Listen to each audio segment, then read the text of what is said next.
Thank you. Good morning. Just madam, आपको बता दें, we have Mr. Kailash Murarka, who is the Vice President of the Archery Association of India, और वो छत्तीसगढ़ के, he is the Secretary General. He's been last 25 years से we have been working together. In fact, more than that, 30 years से working together, and he's been developing the Chhattisgarh into and there are some good archers who have come from Chhattisgarh, ma'am.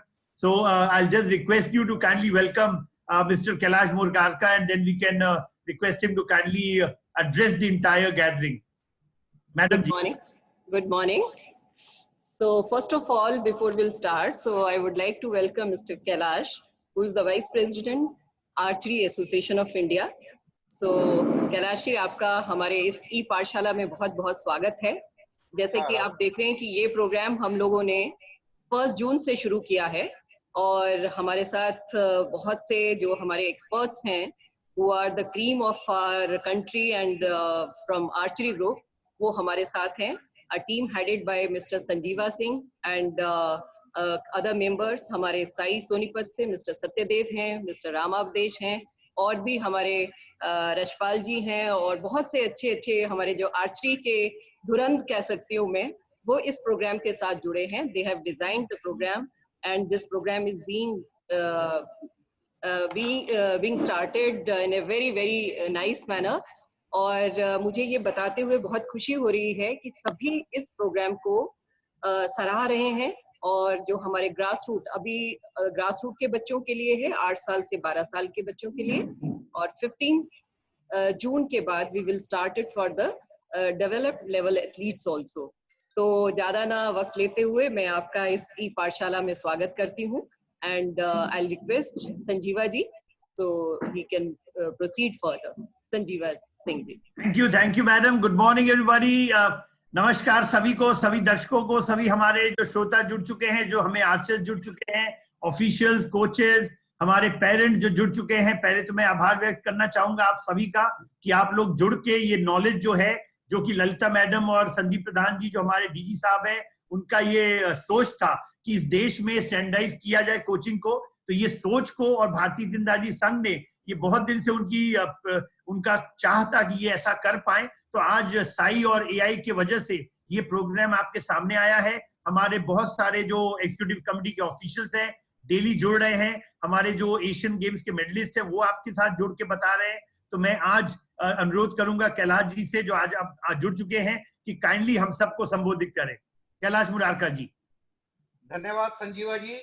और मैं सबसे पहले तो sports authority of India का वंदन करता हूं, अभिनंदन करता हूं, स्वागत करता हूं, और भारतीय तीरंदाजी संघ के हमारे प्रेसिडेंट अर्जुन मुंडा जी, उनका भी वंदन एवं स्वागत करता हूं, क्योंकि उन्हीं के प्रयास से, साई के और एआई के प्रयास से ये बहुत बड़ा कार्यक्रम, खेल के मैदान से कैसे ओलंपिक में पहुंचा जाए, कैसे स्कूल के बच्चे राष्ट्रीय स्तर में, अंतरराष्ट्रीय स्तर में, और वो गोल आपका वीडियो नहीं आ रहा है, सबसे बड़ा गोल है. आ रहा है वीडियो? जी सर, वीडियो नहीं आ रहा है सर. तो आप देखेंगे सर, उसमें 2 चीज है. एक वीडियो भी ऑन कर देंगे कैलाश जी. आपके पास देखेंगे 2 बटन होगा लेफ्ट में, नीचे में एक देखिएगा माइक होगा, है, दोनों को ऑन करना है आपको. कैमरे का डायरेक्शन ठीक करेंगे सर. कैमरा हम लोग को दिखाई पड़ रहा है कैलाश जी? हाँ, वही तो बोल रहा हूँ. नहीं दिखाई पड़ रहा है, आप चालू रखिए. चालू रखो ना जी. तो बच्चों को कैसे हम स्कूल लेवल में कैसे रबर खींचने से लेकर कैसे स्टेट टूर्नामेंट में भाग ले, कैसे राष्ट्रीय स्तर में वो मेडल लाए, कैसे अंतरराष्ट्रीय स्तर में वो पदक जीते, और जो विश्व का सबसे बड़ा गोल होता है ओलंपिक, जो कैसे उसमें ओलंपिक में अपने आप को प्रिपेयर्ड रख के कैसे कैसे ध्यान के माध्यम से, किस माध्यम से, मैं ओलंपियन का भी बात सुन रहा था और ओलंपियन में जाने की जो बात कर रहे हैं उनका भी इंटरव्यू सुना था. इस सब के लिए मैं भारतीय तीरंदाजी संघ को और साई को बहुत बहुत धन्यवाद देता हूं, आभार व्यक्त करता हूं. और संजीवा सर ने तो मेरे छत्तीसगढ़ में सबसे पहले 2000 में उन्हें मेरे को पकड़ना सिखाया, मैदान में खड़ा होना सिखाया, सत्यदेव से परिचय कराया, साई से परिचय कराया. अर्जुन मुंडा जी के नेतृत्व में मैं भारतीय जनता पार्टी का पुराना कार्यकर्ता हूं. पूरे हिंदुस्तान में विजय मल्होत्रा के नेतृत्व में पूरे देश में कैसे, और बहुत खुशी की बात है आज तीरंदाजी संघ के 4 पदाधिकारी राज्यपाल हैं, चाहे रमेश बैस जी हो, कलराज मिश्रा जी हो, मतलब इतना बड़ा अपना योगदान किसी खेलों में देखने को नहीं मिलता है। और कोविड के तरह, जैसे कोविड में पूरा देश पता नहीं कैसे इलाज होगा, कितने लोग मर रहे हैं, कितने लोग को क्या है, किसकी व्यवस्था करना है, क्वारंटाइन सेंटर किसी को नहीं मालूम है, फिर भी आर्चरी इन सबसे आगे निकल गया है।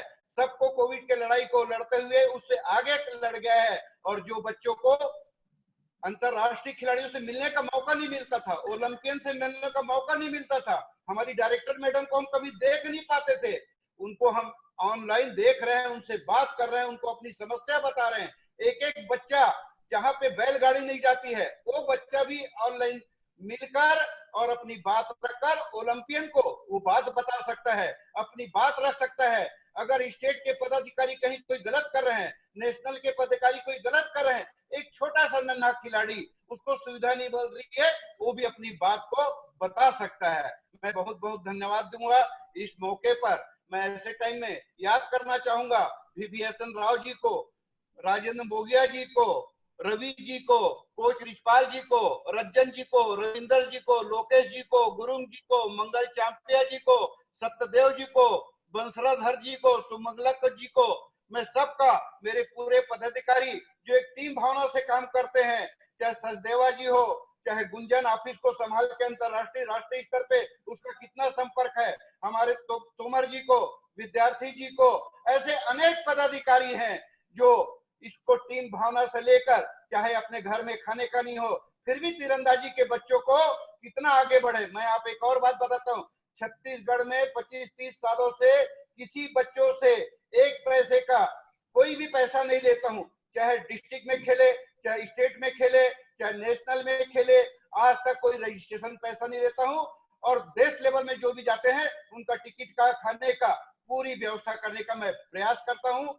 आप सबके प्रयास से आपने मौका दिया, ऐसे मौके में और हमारे चाहे चेतन जी हो, ऐसे बहुत से पदाधिकारी हैं जो हम टीम भावनाओं से, क्योंकि मल्होत्रा जी ने अपने एक विचारधारा के लोगों को रखकर इस गेम को आगे बढ़ाया है। कुछ डिस्टर्बेंस हुआ था कुछ दिनों के लिए, उस बातों को, उसमें भी कुछ अच्छे लोग हैं, उनको भी हम साथ लेंगे और तीरंदाजी को आगे बढ़ाएंगे।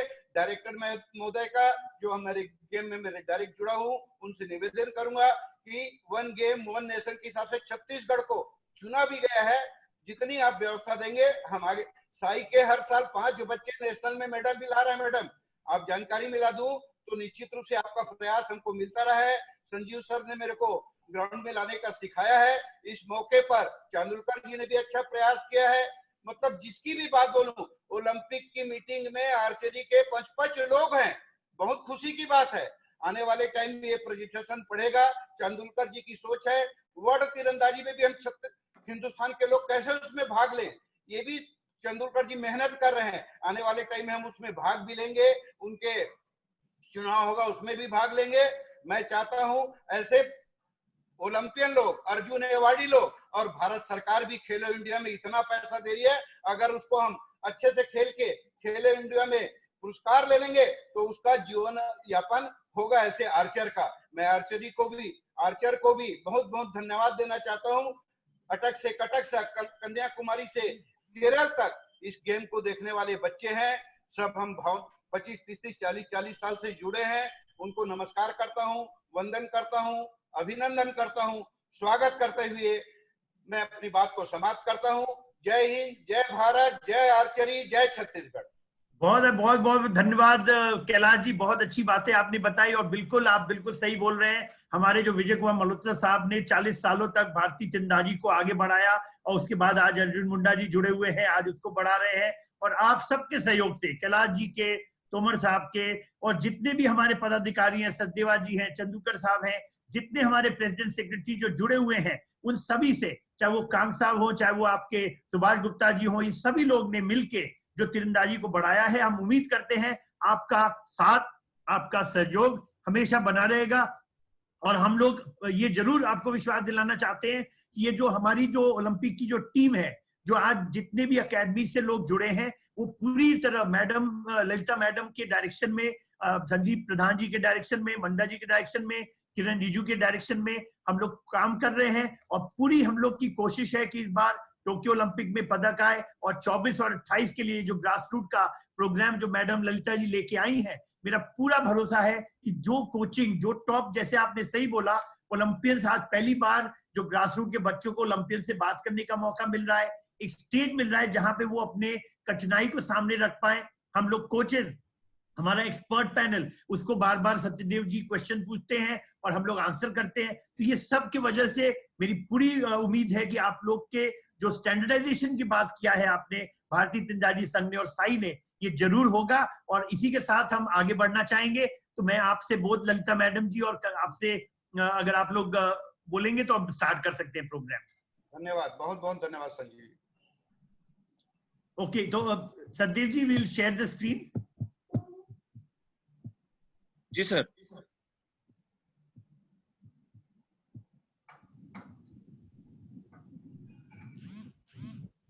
Good morning, viewers. We are bringing you the eKhel Pathshala live from the Sports Authority of India and the Archery Association of India. Thanks to them, we are trying to standardize the coaching across the country. So this grassroots program, I'm sure you will be enjoying, you'll be learning, and hopefully you'll be applying. So what is more important is, as we are teaching you, please apply in the whole day. If you have any problem, any other issues which are coming up, please take it up in the next Monday when we'll be going to again connect. So whatever you have learned, wherever you have doubts, wherever you have questions, please take it up. Please write to us. Our expert panel will definitely help you. So this is the module 9. Module 9 is of the 9th month. While we have concised the entire program because of the paucity of time, we want to take you on a 48-week session, which was brought to you by Satyadev and Rupesh. They have concised the entire training plan and the lesson plan into the modules, which are basically weekly modules. So whatever you are observing or learning, they have to be applied every day. So what is happening is, we are basically trying to train archers and school students who, after their classes at 2 p.m., they can come back and they can study. After their studies are over, they can go and do some archery. Because it's very, very important, friends, that you take one or the other sport, and archery is a very good sport for students who can not only improve their focus, bring their anxiety level down, but also will perform very well in studies and sport. So the first 15-13 minutes we'll be spending on CrossFit training. This is the 9th month. So obviously we have moved on from the rubber training. We have moved on to the 5-star training program, which we taught you. The stretching exercises, though, will continue. But what is more important is slightly difficult, slightly more powerful, slightly more engaging. We are bringing you the CrossFit program, followed by the breathing with yoga, instruction of the weekly lessons. So if you look at the lesson, we'll be telling you about CrossFit training. Nutritional inputs by Himani ji will be joining us for that. Gayatri ma'am will join us for sports psychology. Training with rubber. Today we are starting the compound division, and therefore will be Muskan, the Asian Games medalist, will be telling you how to use rubber and shoot. Then Purnima will be joining you along with Komlika Bari, the world champion, cadet world champion, to show you what are the basic fundamental steps. And then today we are going to talk to you about compound archery and stance. What is to be done, where our Surinder Singh Randhawa, who is from the Punjabi University, Patiala, he'll be telling you how to do stance. And then we also will be looking at target archery rules, where Sonal, our target judge from Maharashtra, is joining in and telling you. So let us look at Nilesh, who is from the Army Sports Institute. He'll be teaching you what are the various steps in CrossFit training, which is brought to you by the Tata Archery Academy cadets. सबसे अनुरोध है कि kindly follow जय हिंद। मैं Nilesh Gupta, archery coach, army sports institute Pune. आज मैं आपको CrossFit training के बारे में कुछ बताना चाहूँगा कि क्रॉसफिट ट्रेनिंग क्या होती है और उसको किस एज ग्रुप से हम स्टार्ट कर सकते हैं, उसके बेनिफिट्स क्या क्या है। तो हम स्टार्ट करेंगे क्रॉसफिट ट्रेनिंग कैसे की जाती है। यहाँ आप देख रहे हैं कि 4 एथलीट हैं, चारों को हमने अलग अलग डिवाइड किया हुआ है। छोटे से एरिया में हमने कोन के माध्यम से छोटा सा ग्राउंड का एरिया सेटअप किया है। एथलीट अब जॉगिंग स्टार्ट किया इन्होंने। फर्स्ट इन्होंने जॉगिंग किया, फिर अगेन इन्होंने यहाँ पे साइड जंप किया। आप इसमें देखेंगे कोई भी एक्सरसाइज को हम लगातार लास्ट तक नहीं करेंगे, छोटे छोटे ग्रुप में इसको हमने डिवाइड किया हुआ है, जिससे कि आर्चर के अंदर एक बोर्डम ना आए। क्योंकि ग्रास रूट का प्लेयर जब इसको स्टार्ट करता है, छोटा बच्चा जब कोई चीज करता है तो उसके अंदर बोर्डम जल्दी हो जाता है, वो बहुत जल्दी बोर होने लगता है। इसलिए हमने आर्चरी में थोड़ा इस क्रॉसफिट ट्रेनिंग में हमने थोड़ा वेरिएशन रखा हुआ है। इसमें सिंगल लेग इन्होंने यहाँ पे कंप्लीट किया, सपोज लेफ्ट लेग से वहां तक आया तो उन्होंने लेग चेंज किया और राइट लेग से कंप्लीट किया उन्होंने।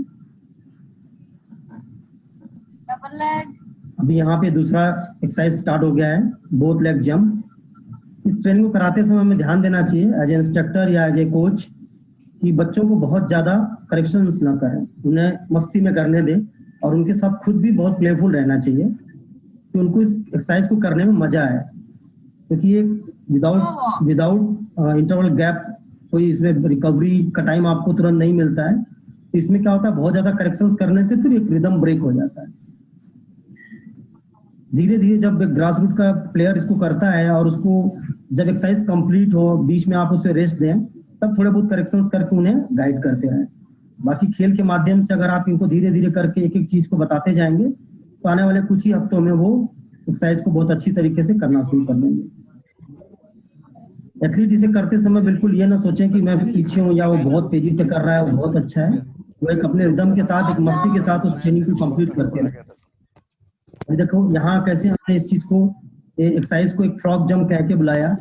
या जब हम किसी चीज को कहते हैं कि जैसे मेढक जंप करता है या फ्रॉग जंप करता है, तो बच्चों के अंदर एक खेल की भावना होती है, फिर उसको कॉपी करते हैं वो कैसे फ्रॉग जंप करता है। तो साथ ही साथ हम इसे लोअर बॉडी का स्ट्रेंथनिंग भी डेवलप कर रहे हैं और हम उन्हें खेल के माध्यम से बिना थके, बिना बोर हुए चीजों को करा भी रहे हैं। यहाँ पे कोई भी एक्सरसाइज रिपीट ना हो, इस बात का ध्यान रखना चाहिए। देखिए यहाँ पे कोई भी एक्सरसाइज रिपीट नहीं हो। अब यहाँ जैसे पुशअप्स है, तो पुशअप्स में क्या होता है कि ग्रास रूट का आर्चर जो होता है उतना परफेक्ट पुशअप नहीं करेगा, तो बिल्कुल फिक्र ना करें। अगर वो चेस्ट जमीन पे भी लगा देता है तो भी सिर्फ उसे गाइड हल्का कर दें, जिससे कि उसे पता रहे कि हमें चेस्ट जमीन पे नहीं टच करना है। बट अगर वो नहीं कर पाता है, अगर उसका स्ट्रेंथ कम है, तो फिक्र करने की जरूरत नहीं है, धीरे धीरे वो स्ट्रेंथ डेवलप कर लेगा। अगेन जॉगिंग, जिससे कि बॉडी थोड़ा रिलैक्स हो जाता है। एक एक्सरसाइज लगातार नहीं है, आप देखेंगे इसमें exercise then jogging then again exercise है, जिससे कि आपका बॉडी रिलैक्स भी होता रहे, आपका मन डाइवर्ट हो जाता है, माइंड डाइवर्ट हो जाता है। क्योंकि बोर्डम की का जो होता है, बहुत सारे खिलाड़ियों में सर एक ही ट्रेनिंग करा रहे हैं या एक ही ट्रेनिंग करके, ऐसा इसमें कुछ भी नहीं मिलेगा आपको। This is very good exercise. इससे आप अपना एंडोरेंस, आप अपना स्ट्रेंथ दोनों इंप्रूव करते हैं। देखिए एक्सरसाइज जिसे हम हनुमान जंप भी कहते हैं, होपिंग भी कहते हैं, तो हम बच्चों को बोल सकते हैं कि कैसे हनुमान जी जंप करते हैं, उस तरह करके आपको आना है। तो इस चीज के माध्यम से हम क्या धीरे धीरे करके उन चीजों को डेवलप कर देते हैं। देखिए ये फन टूल है। अब फन टूल में क्या होता है, फन टूल में क्या होता है कि आपका बॉडी खुलता है, बट क्या होता है बच्चे धीरे धीरे जब उस चीज को करते हैं तो बॉडी कंट्रोल में आना शुरू हो जाता है। जब बॉडी कंट्रोल में आना शुरू हो जाएगा तो समझ जाएंगे बॉडी को कंट्रोल कैसे करना है। Again jogging.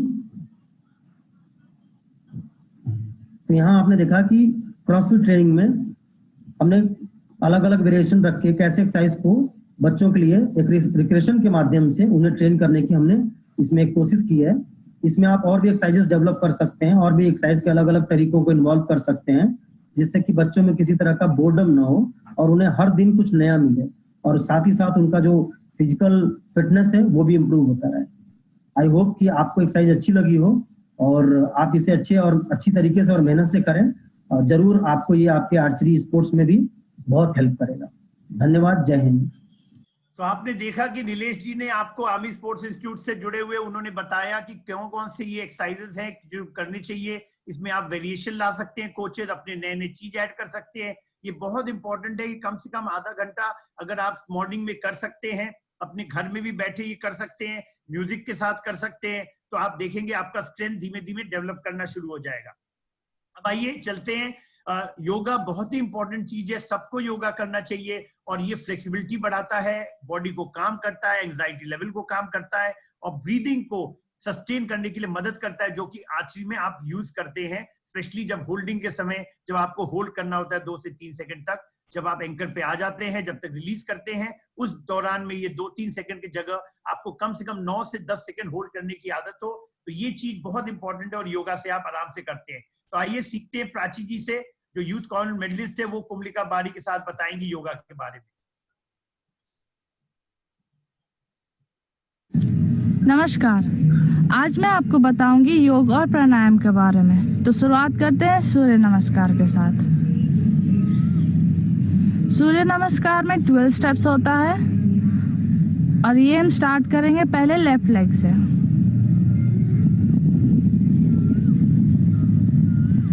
हमें ध्यान देना है कि हम प्रॉपरली स्ट्रेच करें अपने बॉडी को ताकि हमारा फ्लेक्सिबिलिटी लेवल बढ़े। हमें ब्रीदिंग का भी ख्याल रखना है।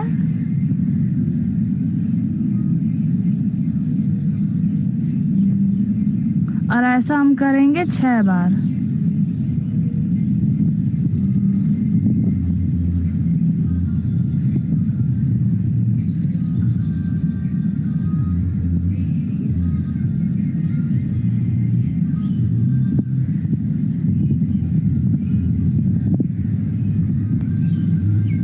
अब हम करेंगे प्राणायाम। तो हम शुरुआत करते हैं ओम के साथ।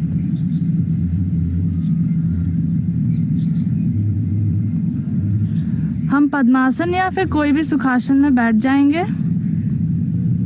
कमर गर्दन एकदम सीधी रहेगी। हमें सांस लेना है और छोड़ते हुए ओम का उच्चारण करना है।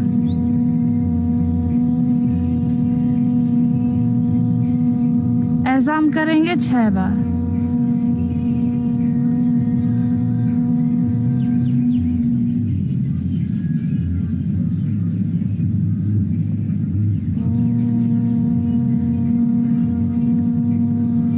हम अपने आँख को बंद ही रखेंगे।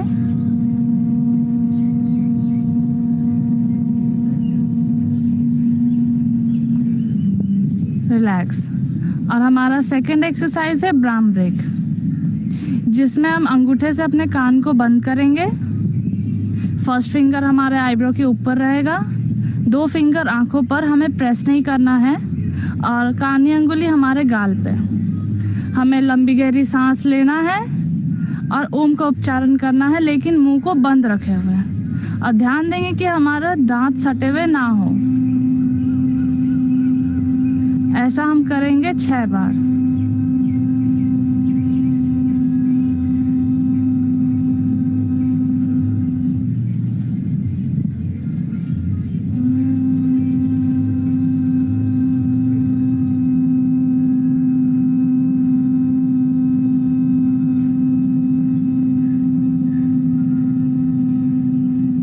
रिलैक्स। हम दोनों हाथों को रब करेंगे और अपने आंखों पर लगाएंगे। और इसी तरह हमें धीमे से हल्के से आंख को खोलना है।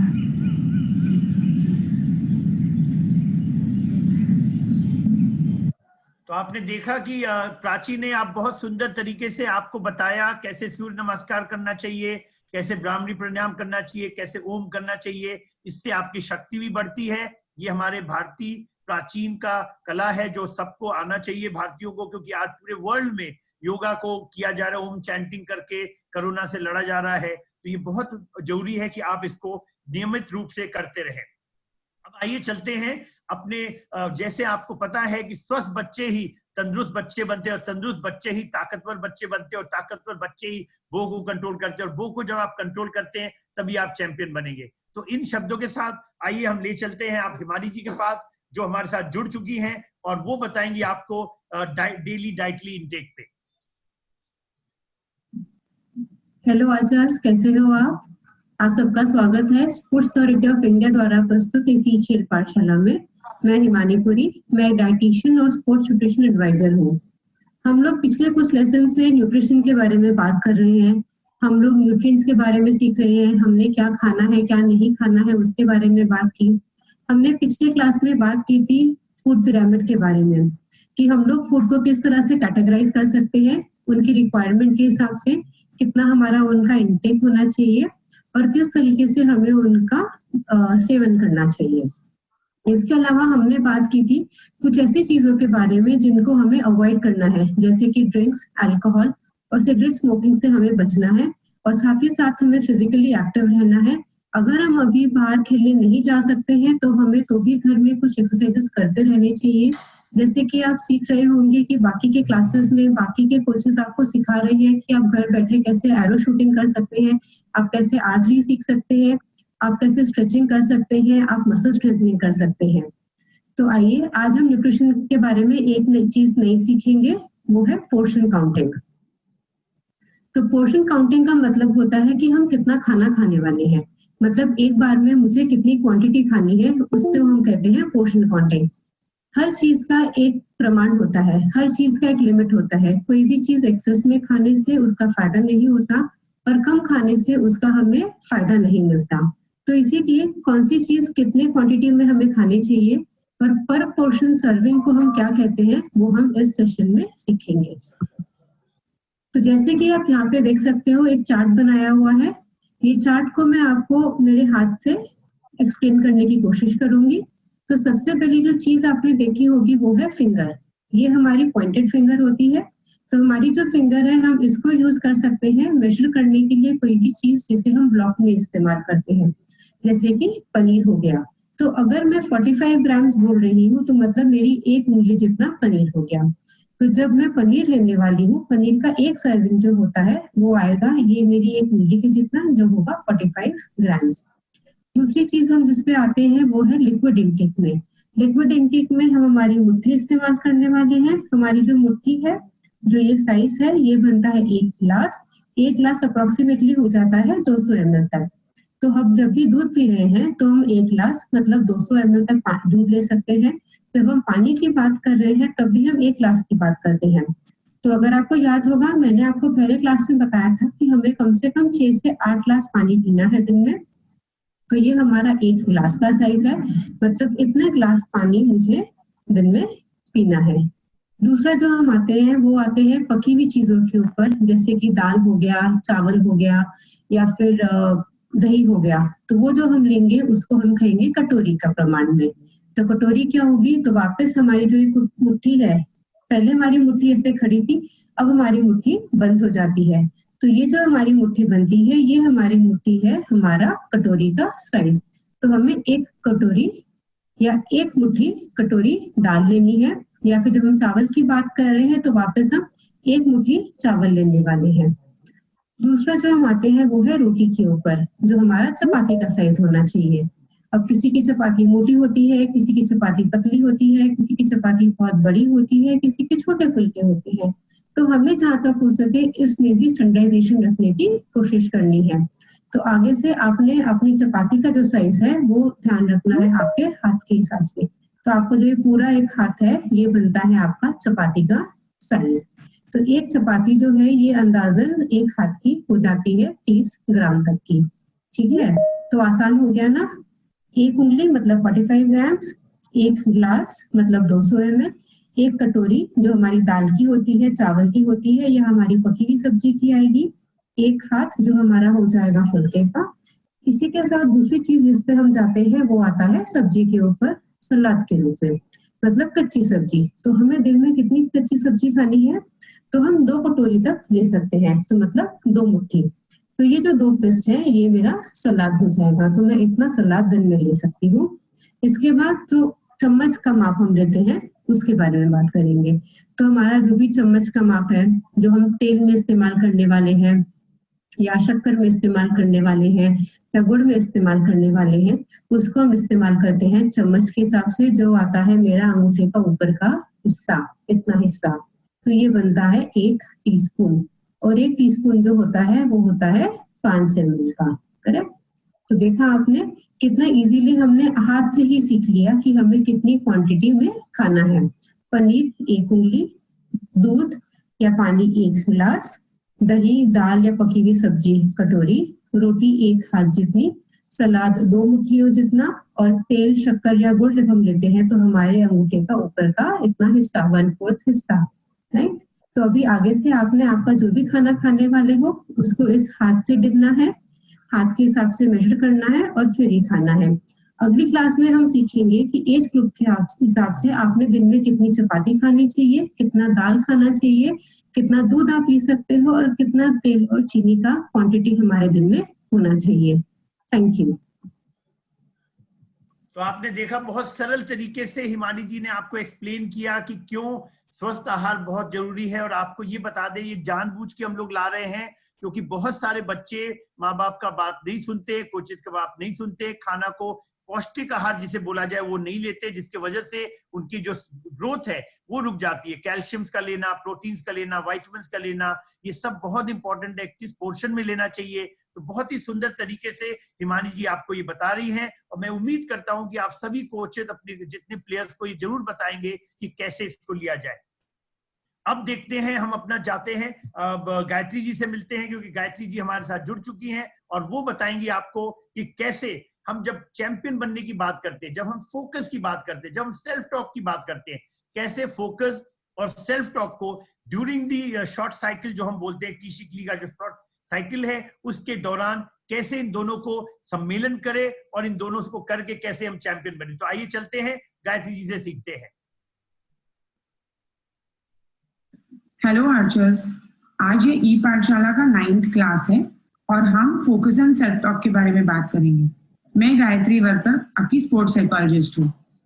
हमने 7th क्लास में सेल्फ टॉक के बारे में सुना था और ये भी देखा था कि सेल्फ टॉक कैसे हेल्प करता है, कैसे पॉजिटिव होना चाहिए और उससे हमारे परफॉर्मेंस को कैसे हेल्प होता है। अगली क्लास में, मतलब 8th क्लास में, हमने ब्रीदिंग कैसे इंटीग्रेट करते हैं शॉर्ट साइकिल में, उसके बारे में देखा था। अभी हम देखेंगे कि वो ब्रीदिंग इन शॉर्ट साइकिल और आपका सेल्फ टॉक, ये दोनों अगर हमने अच्छी तरह से कंबाइन किया तो हमारा फोकस कैसे बढ़ सकता है और उसके वजह से हमारे एरोस कैसे 10 में लगेंगे। तो मैं आपको एक एग्जांपल देती हूँ। आप जब एक कंपटीशन में जाते हो, शूटिंग लाइन पे खड़े होते हो और शॉर्ट साइकिल स्टार्ट करते हो, तब आपका पूरा ध्यान आपके टारगेट पे रहता है कि मेरा एरो कहाँ लगेगा, आज कैसा होगा, विंड कितना है, करेक्ट।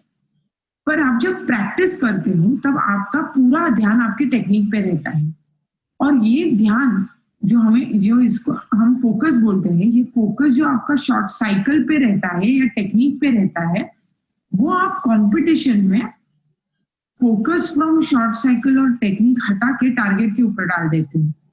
तो इसके वजह से क्या होता है कि आपका जो कंट्रोल में चीजें हैं, मतलब आपका टेक्निक, उससे ध्यान हट जाता है और उसमें कुछ ना कुछ गलती हो जाती है। इधर ब्रीदिंग में होती है, नहीं तो एक्सपेंशन में होती है, नहीं तो रिलीज में होती है, करेक्ट। तो इसीलिए ये सबसे इंपॉर्टेंट चीज है कि आपका जो सेल्फ टॉक आप प्रैक्टिस में यूज करती हो, वही सेल्फ टॉक आपको कंपटीशन में भी यूज करना है। जैसे आपका फोकस प्रैक्टिस में टेक्निक पे रहता है, वैसे ही कंपटीशन में भी टेक्निक पे ही रहना है और आपको खुद पे विश्वास होना है कि अगर मेरा सेल्फ टॉक और फोकस मेरे टेक्निक पे है तो 100% मेरा एरो 10 में लगेगा। चैंपियंस इसी विश्वास से एक चैंपियन बनते हैं और इसी विश्वास से उनका कंसिस्टेंट परफॉर्मेंसेस भी आता है। तो मैं उम्मीद करती हूँ कि आपको ये समझ में आया है कि आपका फोकस आपके टेक्निक पे होना है, टारगेट पे नहीं, और आपका जो सेल्फ टॉक है वो जैसे प्रैक्टिस में है वैसे ही आपको कंपटीशन में भी रिपीट करना है। अगली क्लास में हम फिर मिलेंगे। Thank you. तो फ्रेंड्स, आपने देखा कि कितने सहज तरीके से उन्होंने एक्सप्लेन किया आपको कि कैसे आप चैंपियन बन सकते हैं, आप कैसे फोकस को और सेल्फ टॉक को, बहुत जरूरी है फ्रेंड्स कि आप शुरू से ही ये सीखिए अपने प्रोसेस के बारे में। प्रोसेस क्या होता है? टॉप जो फंडामेंटल 10 स्टेप्स हम बताते हैं उसकी होता है। तो आइए चलते हैं, सीखते हैं पूर्णिमा और कुमलिका बारी से कि कैसे धर्मेंद्र और पूर्णिमा टाटा अकेडमी में ट्रेन कर रहे कुमलिका बारी को ओलंपिक के लिए और कैसे उसने उनको वर्ल्ड चैंपियन बनाया उन्होंने।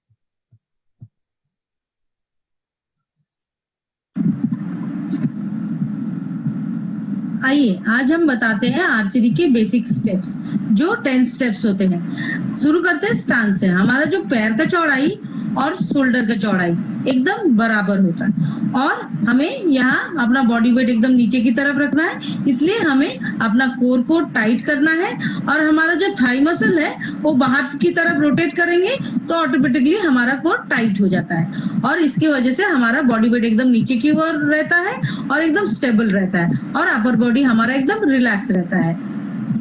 नेक्स्ट है हमारा ग्रिप। ग्रिप में हमारा प्रेशर जो हमारा पिवट पॉइंट है वो इस जगह पे होना चाहिए और हमारा जो लाइफ लाइन है वो हमारा जो हैंडल में ग्रिप है वो एकदम लास्ट में वी करके जाएंगे और लास्ट में हमारा जो एज है उस जगह हमारा लाइफ लाइन होगा। और देखिए हमारा जो थंब फिंगर है वो एकदम टारगेट की तरफ स्ट्रेट रहेगा और रिलैक्स रहेगा, और हमारा जो ग्रिप पकड़ने का है वो 45 डिग्री में रहेगा और बाकी फिंगर हमारा रिलैक्स रहेगा। नेक्स्ट है हमारा हुक।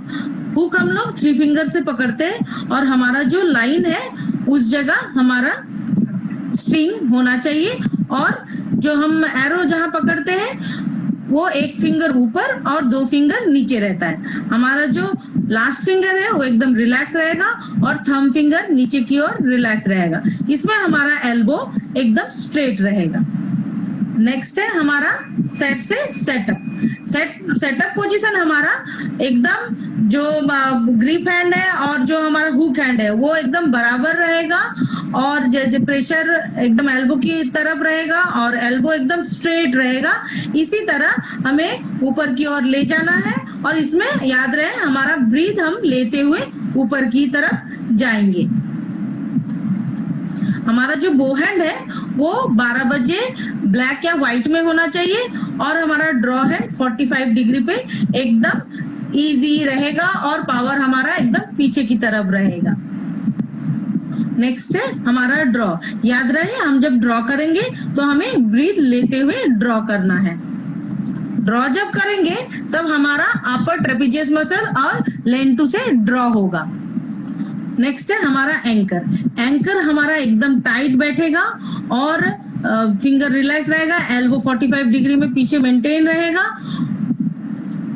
ब्रीथ हमारा यहाँ होल्ड रहेगा। नेक्स्ट है हमारा एम।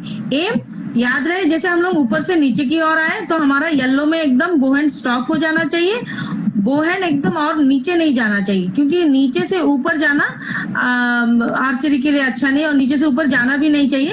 हमारा एम एकदम येलो में स्टॉप हो जाना चाहिए। नेक्स्ट है हमारा होल्ड एंड एक्सपेंड। इसमें हमारा जो प्रेशर पॉइंट है वो अपर ट्रेपेजियस से लोअर ट्रेपेजियस में जाता है, जो पूरा बैक में चला जाता है, जिसमें 95% हमारा पूरा बैक में प्रेशर चला जाता है, और हमारा एल्बो का पावर मेंटेन रहता है। नेक्स्ट है हमारा रिलीज। इसी में हमको एकदम पावर मेंटेन करते हुए ले जाना है, और याद रहे इसमें हमको ब्रीथ को आउट करते हुए रिलीज करना है। नेक्स्ट है हमारा फॉलो थ्रू। फॉलो थ्रू में हमारा याद रहे कि पावर एकदम मेंटेन रहे, दोनों तरफ 50-50 पावर मेंटेन रहे, और हमें 3 सेकेंड तक इसे होल्ड करना है। ऐसा करने से हमारा जो नेक्स्ट एरो है वो भी सेम प्रोसेस में होता है और इजी होता है, और हमको एक माइंड को फीडबैक भी देना पड़ता है कि हम जो जैसे प्रोसेस में किए हैं वो सेम प्रोसेस हम नेक्स्ट एरो में भी फॉलो करें। फॉलो थ्रू करना बहुत जरूरी है और इम्पोर्टेंट एक चीज है जो हमें फॉलो थ्रू भूलना नहीं चाहिए, फॉलो थ्रू जरूर करना है।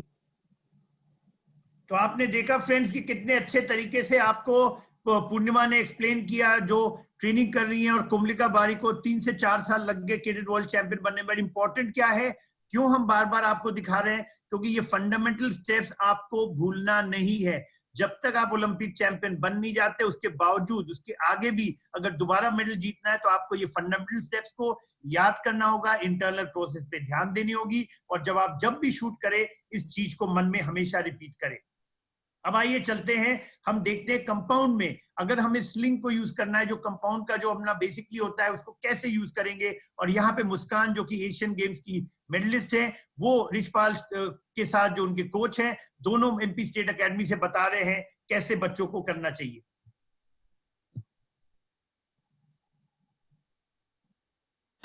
आज हम आपको कंपाउंड बो के बेसिक स्टेप्स के बारे में जानकारी देंगे। सबसे पहले स्टांस, आपका खड़े होने का तरीका। जैसा कि आप देख रहे हैं, इस प्रकार से आपने शूटिंग लाइन पे खड़े होना है। आपके पैरों की चौड़ाई आपके शोल्डर की चौड़ाई पे डिपेंड करती है। जितने आपके शोल्डर्स हैं उसी हिसाब से आपने अपने दोनों पैरों को खोलना है।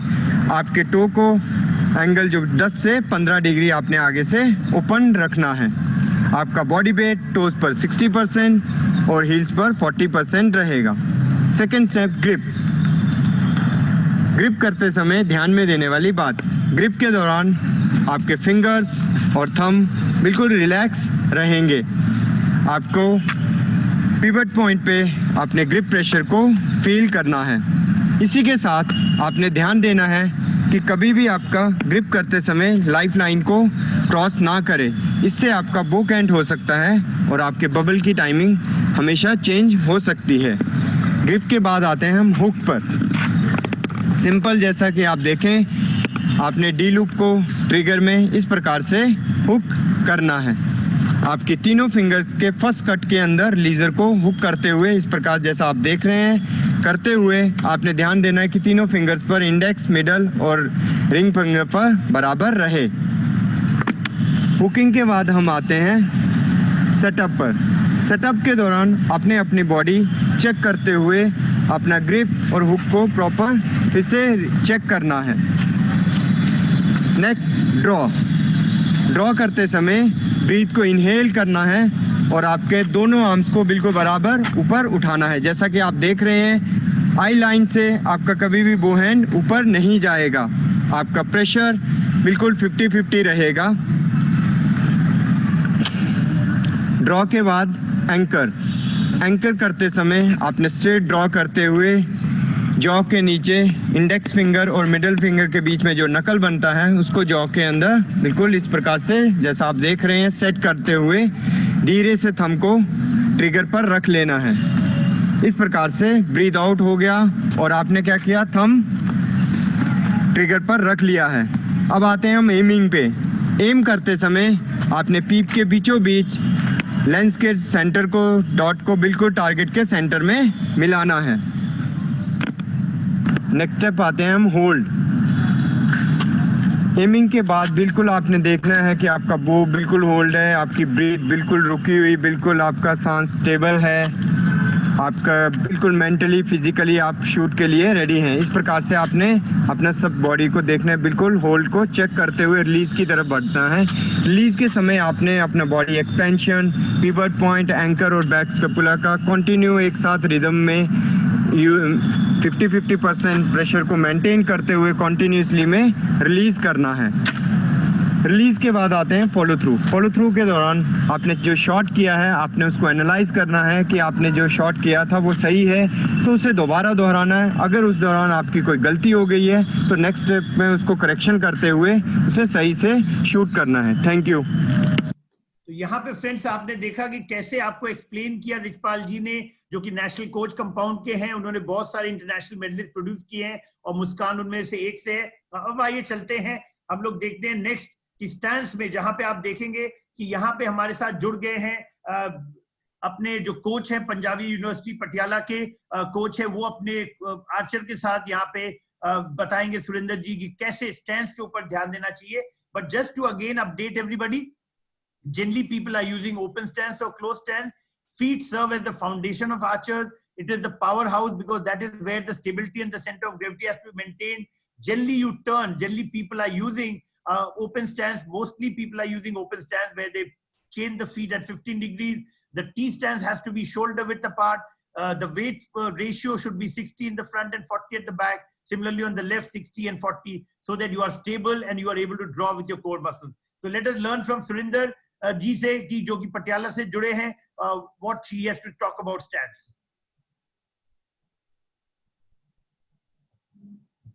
Sorry.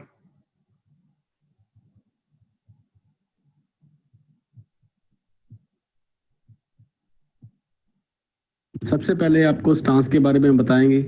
जो स्टांस है आर्चर्स का, उसकी चौड़ाई है जो स्टांस की, वो शोल्डर के बराबर होनी चाहिए, प्लस एक पैर शूटिंग लाइन से आगे और एक पैर शूटिंग लाइन से पीछे होना चाहिए। दोनों पाँव पे इक्वल बैलेंस होना चाहिए। हल्का सा बॉडी वेट है जो हम 60% हम टोज पे रखेंगे और 40% हम हील्स पे रखेंगे। तो आपने देखा कि सिंपल तरीके में उन्होंने एक्सप्लेन किया कि कैसे हमें इसको करना है, स्टैंस पे ध्यान देना है, क्योंकि स्टैंस फाउंडेशन होता है तो बहुत इंपॉर्टेंट है, इसको आपको जानना। हम एक एक करके हर एक कंपाउंड के एक एक स्टेप को सुरेंद्र जी बताएंगे अगले 4 लेक्चर। सबसे पहले आपको, अब आइए चलते हैं, हम अपने आर्चर इक्विपमेंट के बारे में जानते हैं। जब इंस्पेक्शन होता है तो सोनल जी हमारे साथ जुड़ चुकी हैं महाराष्ट्र से, उनसे देखते हैं कि वो क्या बताती हैं हमको आर्चर इक्विपमेंट के बारे में। A warm good morning to all archers. Archers, आप कंपटीशन के कैटेगरीज, उनके डिस्टेंसेस, अलग अलग कॉम्पिटिटिव राउंड्स और उनके फॉर्मेट्स के बारे में जान चुके हो। पर आप जब कॉम्पिटिशन्स में जाते हो तब आपका इक्विपमेंट किस तरह से सेट होना चाहिए, आज हम वो देखेंगे। आपका जो इक्विपमेंट है वो आर्चरी रूल्स के अकॉर्डिंग सेट होना बहुत जरूरी है, क्योंकि आप जब भी कॉम्पिटिशन्स में जाते हो तब जजेस आपका इक्विपमेंट इंस्पेक्ट करते हैं, और उस वक्त अगर वो रूल्स के अकॉर्डिंग सेट नहीं किया हो तो आपको जो है वो इक्विपमेंट में चेंजेस करने पड़ सकते हैं, और 11th आवर पे जब चेंज करना पड़ा तो आपके परफॉर्मेंस पर भी उसका इफेक्ट हो सकता है। तो आज हम इंडियन, रिकर्व और कंपाउंड तीनों ही इक्विपमेंट के बारे में देखेंगे। इसमें इंडियन राउंड, आप जो भी इक्विपमेंट इंडियन राउंड में यूज कर रहे हो वो इंडिजिनियस होना बहुत जरूरी है, यानी कि इंडिया में ही बना होना चाहिए। इसमें इस्तेमाल होने वाले हैंडल, लीव्स, स्टेबलाइजर्स ये भी वुडन के ही बने होने चाहिए। इंडियन राउंड में एरो जो है वो वुडन स्टिक ही यूज करनी होती है। इसमें बर्ड फ्लेचेस का आप इस्तेमाल ना करें, आप प्लास्टिक फ्लेच या स्पिनवेल्स का इस्तेमाल कर सकते हो। नेक्स्ट हम देखेंगे रिकर्व राउंड। आप जो भी इक्विपमेंट इसमें इस्तेमाल कर रहे हो वो वर्ल्ड आर्चरी से अप्रूव्ड कंपनी का हो। आप साइड का जो टनल है वो 2 सेंटीमीटर से ज्यादा ना हो। इसमें आप लेंस या मैग्नीफाइंग ग्लास यूज नहीं कर सकते। आपका जो बो स्ट्रिंग है that can be any number of strands, और इसमें आप अलग अलग कलर भी यूज कर सकते हो। लेकिन स्ट्रिंग में आपको 2 चीजों का ख्याल रखना है। एक तो स्ट्रिंग में आप सर्विंग करते वक्त आर्चर के आई लेवल पर वो खत्म ना हो, और दूसरा आप स्ट्रिंग में कोई भी एक रेफरेंस पॉइंट लगा सकते हो, यानी किसर बटन या तो एक नोज मार्कर। नेक्स्ट हम एरोस को देखेंगे।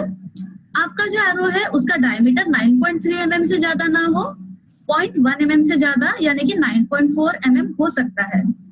नेक्स्ट जो 2 पॉइंट है वो बहुत ही इंपॉर्टेंट है। नॉर्मली आर्चर्स को कंपटीशन में इन्हीं 2 पॉइंट्स की जगह पे प्रॉब्लम फेस करते हुए देखा है। आप जो भी एरोस कंपटीशन में यूज करते हो उनके फ्लैचेस का पैटर्न, नॉक कलर्स सेम हो, और दूसरा आपकी जो एरो शाफ्ट है उस पर आपका इनिशियल्स होना जरूरी है। Next compound round equipment. इसमें आपका जो ड्रॉ वेट है वो 60 पाउंड से ज्यादा ना हो। आप इसमें मैग्नीफाइंग लेंस यूज कर सकते हो। स्ट्रिंग में आप मल्टीपल सर्विंग यूज कर सकते हो, और यू कैन अटैच 1 कीसर और 1 nose marker, peep holes etcetera. इसमें ब्रेस एंड स्लिट केबल्स भी अलाउड होते हैं, पर कॉन्स्टेंटली एथलीट के हैंड या ब्रीज पर या बोआर्म पर ये टच नहीं होने चाहिए। तो अब नेक्स्ट जो है, ये सारे जो रूल्स है ये इंडियन, रिकर्व और कंपाउंड राउंड के लिए सेम है। जैसे कि आर्चर का जो इक्विपमेंट है वो according to the rules set है या नहीं, ये चेक करना आर्चर्स का ही रिस्पॉन्सिबिलिटी होता है।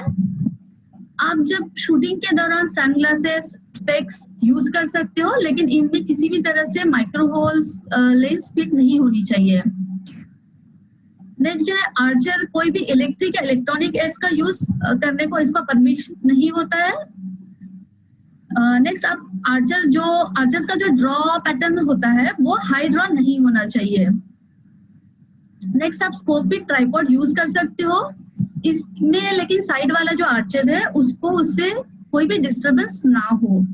और इसमें आपको और एक चीज का ख्याल रखना है, आर्चर जब उसका हाइट सेट करता है तब उसका हाइट जो है आर्चर के आर्म पिट से ज्यादा ना हो। तो फ्रेंड्स, आप जो भी राउंड का इक्विपमेंट यूज कर रहे हो वो इन सभी रूल्स के अकॉर्डिंग सेट करें, ताकि आपको कॉम्पिटिशन्स के दौरान आपके परफॉर्मेंस पे अच्छी तरह से फोकस कर पाओ। Thank you. तो आपने देखा, बहुत ही सुंदर तरीके से उन्होंने एक्सप्लेन किया कि क्या क्या आपको ख्याल रखना चाहिए जब आप कंपटीशन में जाएंगे, क्योंकि हम 9th मंथ में पहुंच चुके हैं। अगले 3 महीने विच इज नेक्स्ट 3 लेसन के बाद आप सब तैयार हो जाएंगे, क्योंकि 20 मीटर तक आप पहुंच चुके रहेंगे 1 साल में। और अब वो आप अंडर 9 में, अंडर 12 में, अंडर 14, अंडर 16, अंडर 20 में जो आप डिफरेंट कॉम्पिटिशन के फॉर्मेट्स हैं उनमें आप भाग ले सकते हैं, क्योंकि बहुत सारे स्टेट और बहुत सारे डिस्ट्रिक्ट अलग अलग तरीके से कराते हैं बच्चों को जागरूक बनाने के लिए, बच्चों का बढ़ाओ और बच्चों का उसमें इंटरेस्ट डेवलप करने के लिए। तो आप उसमें भाग लेंगे तो उम्मीद करते हैं अगले 3 सेशंस के बाद और 1 साल के दौरान में आप तैयार हो जाएंगे। अब चलते हैं नेक्स्ट वीक के लेसन पे, मंथ 9 पे। लेकिन अब हमने सेम चीज करना है, लेसन प्लान कुछ बदलेगा नहीं। लेकिन अब क्या होगा इस वीक में, अब हम जाते हैं ग्रिप की तरफ और देखते हैं सुरेंद्र जी आपको पंजाब से जुड़ चुके हैं, पटियाला यूनिवर्सिटी से, और वो बताएंगे आपको कि कैसे अपने ग्रिप पे ऊपर ध्यान देना चाहिए। ग्रिप काफी इंपॉर्टेंट है आर्चर के लिए। ग्रिप में सबसे इंपॉर्टेंट है जो एक्यूरेट प्रेशर। इसमें जब प्रेशर पड़ेगा तो थंब रिलैक्स होगा, फिंगर रिलैक्स होगी, प्लस इसका एंगल नकल्स का 45 डिग्री। और ये प्रेशर है जो पिवट पॉइंट में इस जगह पे प्रेशर आना चाहिए। जब इस जगह प्रेशर आएगा तो थंब रिलैक्स हो जाएगा, फिंगर रिलैक्स हो जाएंगी और प्रेशर एक्यूरेट पड़ेगा। तो आपने देखा ये बहुत इंपॉर्टेंट है ग्रिप पे। ग्रिप को बिल्कुल रिलैक्स होना चाहिए। कई बार आपको पूर्णिमा ने बताया, आज आपको सुरेंद्र जी बता रहे हैं, कल रिचपाल जी बताएंगे कि जो आपका थंब है वो हमेशा पॉइंटेड होना चाहिए टुवर्ड्स द टारगेट। आपके नकल्स 45 डिग्री पे होने चाहिए, रिलैक्स होने चाहिए। अगर आप ये चीज, और प्रेशर पॉइंट है वो जो लाइफ लाइन और आपके थंब के बीच में है, वहां पे प्रेशर पॉइंट को फील करें और ये कांस्टेंट होना चाहिए, तब आप अच्छा शूट करेंगे और एक्स में मार पाएंगे। अब अगले वीक में हम जुड़ते हैं और फिर लेसन प्लानिंग सेम रहेगा। सिर्फ हम नया चीज जो बताएंगे, अब हुक के बारे में बताएंगे। और अगेन सुरेंद्र जी से सुनते हैं कि कैसे हुक पे ध्यान देना चाहिए जो कंपाउंड आर्चरी के लिए, जो बहुत। इसके बाद हुक रिलीजर, हमने हुक यहाँ से करना है, इस तरीके का हुक होगा। हुक में जो इसकी रिस्ट है वो रिलैक्स रहेगी, थंब रिलैक्स रहेगा और स्ट्रेट रहेगा। ये इस जगह से रिलीजर को हुक होना चाहिए। प्लस जब हुक होगा उसके बाद रिस्ट है स्ट्रेट रहेगी और रिलैक्स रहेगी। और एंकर आने के बाद 10 to 15 डिग्री इसका एंगल रहेगा, एल्बो स्ट्रेट और टाइट रहेगा। तो जैसा ही said, the wrist has to be relaxed. The maximum the angle of the knuckles on the right hand should not be more than 15 degrees. Generally, if you are biomechanically, what has been proven is that if you can draw straight and come to anchor, it is much more, because then your forearms muscles are not getting used. Also, it is important that you need to put it in the second phalange of the finger, so that there's a very strong hook which you are developing, and the thumb is curled around the without pressing it. While you are pressing the back pressure, when you are applying the back pressure, when you are transferring to your back muscles, automatically the pressure is there on the thumb and it release happens automatically. So therefore, now going to the next, this is before we finish today, we are going to now talk about one aspect of the release, because generally in compound archery, you have a release aid. So today we have Kuldeep Vedwan, who has joined from Shrine Board, Katra, Jammu and Kashmir. He will teach you how to use the Carter release.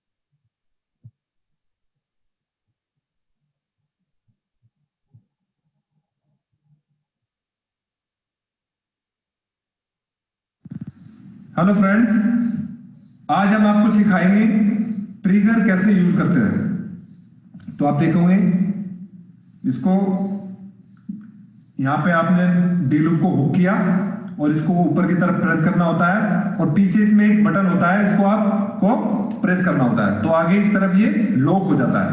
तो इसको जब हम draw करते हैं बो के साथ, तो विद 3 फिंगर आपको ऐसे और थंब को ऐसे ऊपर रखना होता है। जो आपका थंब स्टॉपर है ये, इससे जस्ट ऊपर रखना होता है, और लास्ट फिंगर बिल्कुल रिलैक्स सीधा आप उठाएंगे और इसको एंकर में लेके आएंगे, एंकर, और इसको रैप करना होता है। आपको देखेंगे, आप रैप किया और जस्ट फील करना है रैप को।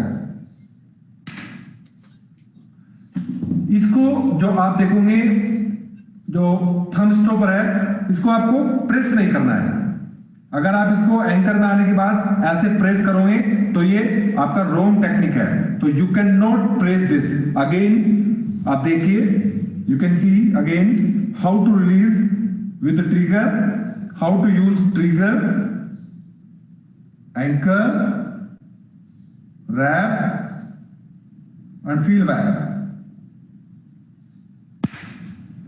आपने देखा यहां पे कोई भी मूवमेंट नहीं होता। जब आप एंकर में होते हो, देयर इज नो मूवमेंट। सो इसको रैप करके आपको जैसे मैंने बताया, 2 बार आपको दिखाया कैसे यूज करते हैं। तो ट्रिगर आज आपने सीखा कि ट्रिगर को कैसे यूज करते हैं। Thank you.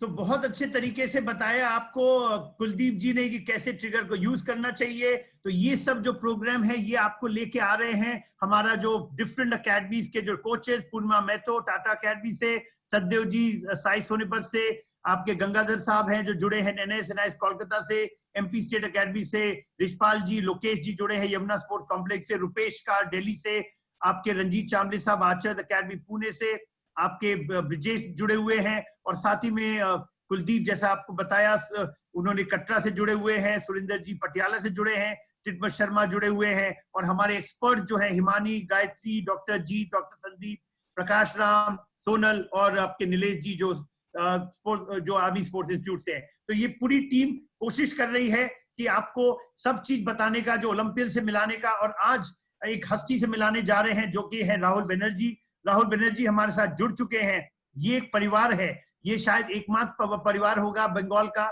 जहां पे दोनों ही भाई बहन ने अर्जुन अवार्डीज भी हैं। They have one various medals in the Asian games and various world cups. तो आज हमारे साथ राहुल बनर्जी जुड़े हैं, हम उनसे बात करेंगे, जानने की कोशिश करेंगे कि उनको जो आज वो इस स्तर पे पहुंचे हैं। राहुल जी, तो आप बताएं, आज हम लोग जानना चाहेंगे सब जो हमारे ग्रासरूट के आचार्य कि कैसे आप अपने टेक्निक के ऊपर ध्यान देते थे, कौन से फंडामेंटल स्टेप्स है जो बहुत इंपॉर्टेंट है आपके लिए। आप जब फिजिकली ट्रेनिंग करते थे तो किस चीजों पे ध्यान देते थे, और मेंटल ट्रेनिंग जब आप कंपटीशन में जीतते हैं तो क्या चीज आपके मन में रहता है, क्या करना चाहते हैं, जिसकी सब श्रोतागण इससे आपसे सीखेंगे। तो over to Rahul ji. Rahul ji kindly आप बताएं। हाँ, गुड मॉर्निंग सबको। पहला तो मैं ये जानना चाहूंगा, एक्चुअली मैं पहली बार जुड़ रहा हूँ इससे, तो मतलब ये कितना एज तक का बच्चे है जो ये ट्रेनिंग कर रहे हैं, या ये ओपन है, सभी बच्चे हैं? इसमें देखिए 8 to 12 इयर्स के बच्चे जो ज्वाइन किए, और साथ ही साथ जितने साई के कोचेज हैं और जितने हमारे ग्रासरूट के कोचेज वो भी ज्वाइन कर चुके हैं। तो भले ही जूनियर्स के लिए है, लेकिन है कि आप कोचेज सीखेंगे आपसे। तो मेरा मतलब 2-3 चीज, पहले शुरू करते हैं फिजिकल फिटनेस से। फिजिकल फिटनेस मतलब जैसे कि मैं भी टाटा आर्चरी एकेडमी का ही प्रोडक्ट हूँ, तो फिजिकल फिटनेस बहुत मायने रखता है, especially when you are starting archery. Below 9 years तो मैं नहीं कहूंगा उतना फिजिकल फिटनेस, लेकिन फिजिकल फिटनेस जरूरी होता है आफ्टर 9 टू अबव, क्योंकि उसमें हम लोग उतना फिजिकल फिटनेस या वेट से ट्रेनिंग नहीं करवा सकते। लेकिन 9 के बिलो आप नॉर्मली, आप पहले तो हम लोग नॉर्मल रबर से करते हैं, अब आजकल बहुत सारे अच्छे थेराबैंड आ गए हैं, तो you can work with TheraBand. और साथ में मेन इम्पोर्टेंट है कि जो हमारा बो या तीर चलाने का जो पॉस्चर है, जो हाथ सीधा रखना, लेफ्ट हैंड सीधा रहे, घूम ना जाए, स्टांस, ये posture basic level improvement below 10 years ये बहुत इंपॉर्टेंट है, जो लंबे समय के लिए बाद में काम आता है। जैसे आपका अगर शोल्डर, मैं एक छोटा सा एग्जांपल देना चाहूंगा, जैसे लेफ्ट शोल्डर, बहुतों का शूटिंग करते करते लेफ्ट शोल्डर ऊपर हो जाता है, तो ये चीज एकदम बिगिनिंग में शुरू होना, सिखाना जरूरी है कि वो अगर सेट हो जाता है तो आपको अगर लॉन्ग टर्म 10 साल 20 साल भी आर्चरी करेंगे तो ये फॉर्म में कोई मिस्टेक नहीं आएगा। दूसरा चीज है आपका जो कोच, जो बिगिनर्स कोच है, उसके बाद जरूर आप एक ग्रास रूट लेवल कोच होता है हर जगह, क्लब या जहां शुरू करते हैं, फिर हम लोग कोई एकेडमी या कहीं ज्वाइन करते हैं तो कोच चेंज हो जाता है। तो कभी भी यू हैव टू फॉलो, आपका कोच जो आपको गाइडेंस दे रहा है उसको फॉलो करना बहुत जरूरी है। मतलब आज के टाइम, हमारे टाइम में ये ऑप्शन नहीं था, क्योंकि हम लोग भी, मैं भी एकेडमी से जुड़ा हुआ हूँ, बंगाल आर्चरी एकेडमी हम लोग ने शुरू किया है, तो मेरे को ये एक्सपीरियंस है, हो रहा है कि आज के टाइम में लाइक बहुत सारे वीडियोस एंड बहुत सारे आर्टिकल्स आर्चरी के बारे में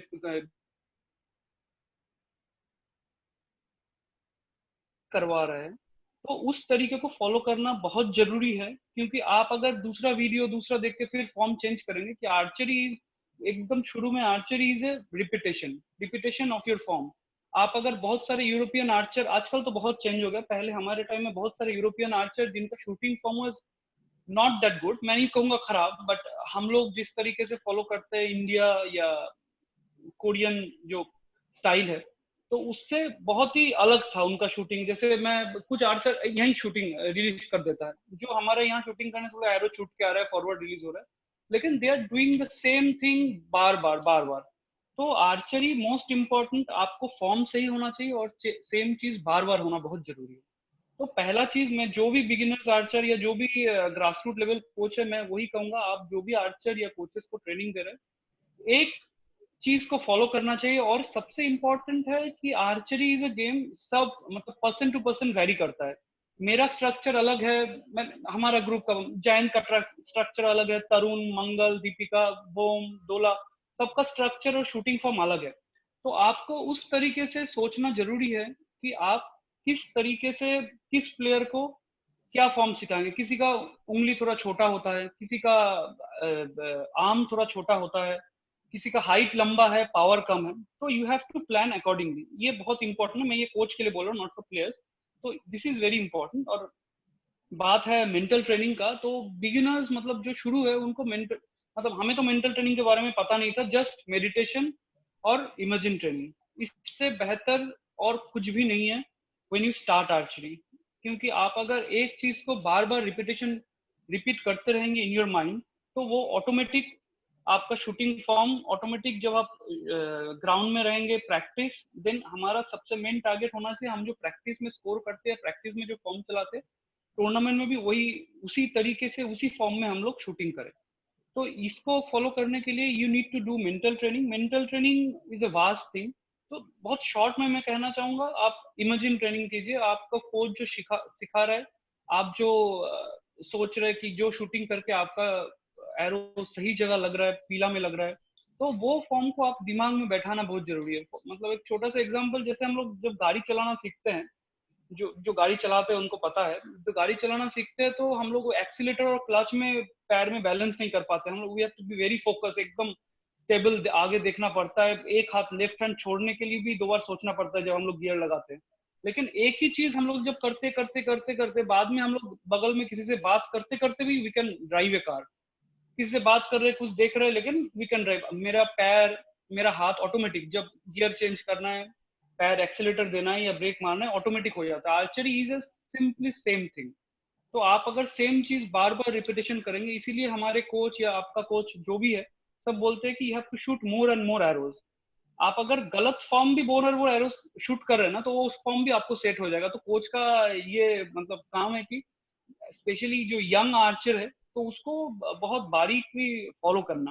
क्योंकि एक छोटा आर्चरी, लोग बोलते हैं कि आप सीनियर हो गए हैं, आप इतना साल, मेरा 25 साल 30 साल आर्चरी हो गया, तो आपको कोच का जरूरत नहीं है। लेकिन कोच का जरूरत हर आर्चर को है, कितना भी एक्सपीरियंस हो। Because I can't see my shooting form, मेरे को वीडियो करके देखना पड़ेगा और मुझे उसमें बहुत ज्यादा मेहनत। अगर कोच, जो मेरा कोच है, ही नोज कि मेरा क्या मिस्टेक हो रहा है, और ये छोटा सा, अगर छोटा सा मिस्टेक में आप पकड़ लेते हैं तो बड़ा मिस्टेक नहीं होता है। तो इसीलिए जो भी आप जूनियर आर्चर को सिखा रहे हैं और जो भी आप उनको बता रहे हैं, तो यू मस्ट फॉलो रूल कि मैं इनको ये सिखाया हूँ। और कोच के लिए आप लोग बेहतर जानेंगे कि आपको याद रखना बहुत जरूरी है कि इसको ये सिखाया, उसके बदले में इनका ये मिस्टेक हो रहा है। तो this is a basic thumb rule for archery. एक तो सही चीज बार बार करना, और जितना आप एरो चलाओगे, आपका मेंटल ट्रेनिंग से भी बेहतर, जितना आप एरो चला के आपका दिमाग में, बॉडी में मसल मेमोरी हो जाएगा। तो आप जब बचपन में, हम लोग चलना नहीं आता था, फिर धीरे धीरे जब चलने लगे, मुझे पता है कि लेफ्ट लेग आगे गया, फिर आगे जाने के लिए राइट लेग देना है। तो लेकिन बचपन में जब हम लोग चलते थे, खड़े होते ही गिर जाते थे, पता ही नहीं था, मम्मी पापा पकड़ के थोड़ा वॉकिंग करवाते थे। तो सेम थिंग, आप अगर सेम चीज बार बार करते रहेंगे, तो आपका मिस्टेक का चांसेस बहुत कम हो जाएगा। जो हमारा टूर्नामेंट, या हम लोग जब टूर्नामेंट खेलने जाते हैं या प्रैक्टिस बोलिए उसमें, तो इसको मेंटेन रखने के लिए सबसे इम्पोर्टेंट है हमें प्रैक्टिस में मोर फोकस। तो हम लोग जब प्रैक्टिस करते हैं, तो सोचिए आपको कोच ने बोला या आपने कोई एक चीज, कोई और 2-3 चीज एक साथ हम फोकस नहीं कर सकते, तो ये हमारा माइंड का कैपेसिटी नहीं है। तो जब हम लोग एक चीज फोकस कर रहे हैं, तो जैसे ग्रिप, इतना देर मैं सुन रहा था ग्रिप के बारे में, बहुत अच्छा बताया गया। तो अगर मेरा ग्रिप में मिस्टेक है, तो मेरा टारगेट रहेगा कि 1 वीक के अंदर मेरे को ग्रिप ठीक करना है। उसके लिए मुझे ग्रिप का प्रेशर यहाँ रखना है, जहाँ कोच बोल रहे हैं कहाँ रखना है, कि मेरा फॉलो थ्रू सही हो। बहुत टाइम हो जाता है कि मुझे ग्रिप प्रेशर ही फील ही नहीं हो रहा है। मैं जब शूटिंग करने जा रहा हूँ, एंकर में आने के बाद मेरे पास कोई ग्रिप प्रेशर नहीं है, प्रेशर का फील नहीं है, तो मेरा शोल्डर ऊपर जा रहा है। तो ये आपको प्रैक्टिस, तो 10 मीटर चला सकते हैं, तो प्रैक्टिस करने के बाद ही आपको ये एक फीलिंग आएगा। और मेंटल ट्रेनिंग के बारे में मैं अगर कहना चाहूंगा, तो सबसे इम्पोर्टेंट एक मेंटल ट्रेनिंग का एस्पेक्ट है कि आप रेगुलर मेडिटेशन कर सकते हैं। मेडिटेशन सभी बोलता है, मेडिटेशन कर सकते हैं, ब्रीदिंग में ध्यान दीजिए, this is a normal thing. But आप कितना कर रहे हैं? आपको अगर मैं मतलब ये एक मेरा खुद का एक्सपीरियंस बोल रहा हूँ, हमारा कोच हमें बोलते थे कि डायरी लिखो, हम लोग नहीं लिखते थे। डायरी लिखो क्या मिस्टेक हो रहा है क्या, लेकिन उसके बाद 5-6 साल बाद जब पीक में रहते हैं लोगों को पता नहीं लगता है, जब बाद में जब थोड़ा फॉर्म डाउन हुआ, जब ठीक से नहीं हो रहा है, तब मुझे लग रहा है यार लाइक अगर वो कुछ कुछ जो लिख के रखे थे वो मुझे पता लग रहा है कि हाँ ये मेरा मिस्टेक हो रहा था, तो वो मुझे हेल्प करता है। तो डायरी में अपना फॉर्म या मिस्टेक क्या रेक्टिफाई करने के लिए हम क्या किए वो अगर लिख के रखे, तो आपका कोच रहे कुछ समय कोच ना रहे, तो दैट रियली हेल्प्स। तो ये एक बहुत इंपॉर्टेंट चीज है। और मेंटल ट्रेनिंग में आप एज ए बिगिनर, मैं बच्चों को यही कहना चाहूंगा या पेरेंट्स को यही कहना चाहूंगा, तो उनका कंसंट्रेशन बढ़ाने के लिए तो आज के टाइम में सबसे इम्पोर्टेंट चीज है to keep away from mobile phone most मतलब सबसे बड़ा डिस्ट्रक्शन है। तो नॉट ओनली बच्चे, हम लोग के लिए भी है, मतलब एक बार मोबाइल में हाथ में आ जाता है तो फिर टाइम बीत जाता है। तो एक फिक्स टाइम होना चाहिए मोबाइल फोन, और ड्यूरिंग ट्रेनिंग जब जितना आप फोकस रह पाएंगे उतना ही आपका माइंड में वो शूटिंग फॉर्म या माइंड में वो चीज बैठेगा। कभी कभी ऐसे भी होता है कि चला जा रहा हूँ 10 लग रहा है यार, नॉट कॉन्शियस। तो आपको सबसे ज्यादा कॉन्शियस तब होना चाहिए जब यू आर शूटिंग गुड, क्योंकि आपको तभी पता होना चाहिए कि आपका ये चीज कर रहे हैं तब जाके मैं शूटिंग अच्छा कर रहा हूँ। तो वो आपका दिमाग में अगर आ गया तो जब मिस्टेक हो रहा है तो यू नो कि मुझे करना क्या है। और टूर्नामेंट में मेंटल ट्रेनिंग मैं ज्यादा नहीं बोलना चाहूंगा तो बच्चे कंफ्यूज है। सबसे इम्पोर्टेंट है तो आपको ये याद रखना है कि आपका शूटिंग रूटीन क्या है। जब आप शूटिंग लाइन में जा रहा है या टूर्नामेंट खेलने जा रहा है तो आप हर एरो में तो शूटिंग रूटीन फॉलो नहीं कर सकते, बट बिफोर यू स्टार्ट तो आपको होना चाहिए। हाँ, बहुतों का अलग अलग है। जैसे मेरा एग्जांपल, मेरा एक टाइम था मेरा शोल्डर बहुत आप जा रहा था, लेफ्ट हैंड एक बीच में स्लिप होता था कभी। यहाँ पर सबसे बड़ा मिस्टेक आर्चरी में, रिकर्व में स्पेशली, ये स्लिप होना, जिससे कभी लग के जाना, तो उसका कारण है फिंगर। तो जो भी आपका कोच आपने कहा है तो उसको एक बार याद करना कि मुझे ये फॉर्म के अनुसार ही चलाना है। तो if you are shooting right तो एरो ऑटोमेटिक पेन में लगेगा। तो हवा और उसका तो आपको जजमेंट करना पड़ेगा। लेकिन आप अगर वहां जाके you are focusing on more of shooting tens then your own shooting form, तो उससे ज्यादा आपका शूटिंग में ही फर्क आएगा। क्योंकि आपको आपका शूटिंग जब हम मोर फोकस करते हैं आपका टारगेट पे, या दूसरा मेरा जो ओपोनेंट क्या मार रहा है, कितना शूट कर रहा है, ये सबने बताया होगा, हर मेंटल ट्रेनर यही बताते हैं। और this is a thumb rule, you have to follow this कि मेरा शूटिंग फॉर्म क्या है, मुझे क्या मारना है। और आपका सबसे ज्यादा गेन यही है if you are shooting more then what you are practising. मतलब आप अगर प्रैक्टिस में 330 मार रहे हैं, कंपटीशन में जाके अगर 331 मारे, भले आप जीते हारे, दैट डजंट मैटर। तो आपके लिए सबसे बड़ा गेन वही होगा कि आप प्रैक्टिस में जो करके आए उससे बेहतर मार रहे हैं।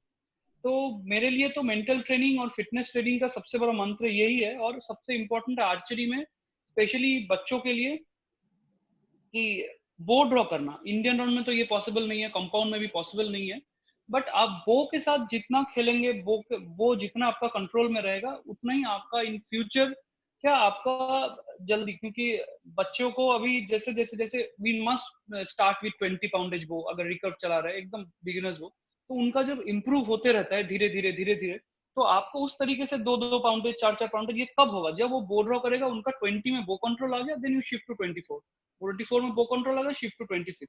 लेकिन हमारे टाइम में ज्यादा होता था। आजकल इक्विपमेंट अवेलेबिलिटी बहुत है और लोगों के पास इंस्टीट्यूशंस हैं, those who are supporting like SAI and many other institution भी है जो सपोर्ट कर रहे हैं।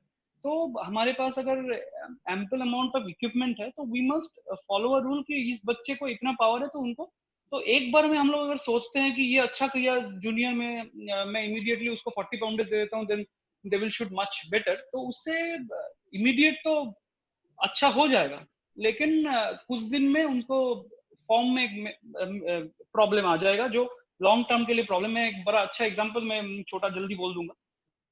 2006 एशियन गेम्स के लास्ट ट्रायल के पहले I was in the top 2 और टॉप 3, तो we went for a Korea training. तो वहां जाके मैंने देखा कि सभी मैं चलाता था, मैं अराउंड 17-18 साल से 44 पाउंडेज चलाता था। तो वहां जाके देखा सब कोई 46 पाउंडेज चला रहा है, जितना भी कोरियंस है मैक्सिमम। तो उससे हवा में काफी कम फर्क पड़ेगा, क्योंकि हवा is a big factor especially for we Indians, because हम लोग हवा आते ही पूरा डर जाते हैं। एंड जो कोल्ड विंड, जो चिली विंड है, उसमें बहुत फर्क पड़ता है। तो मैं सोचा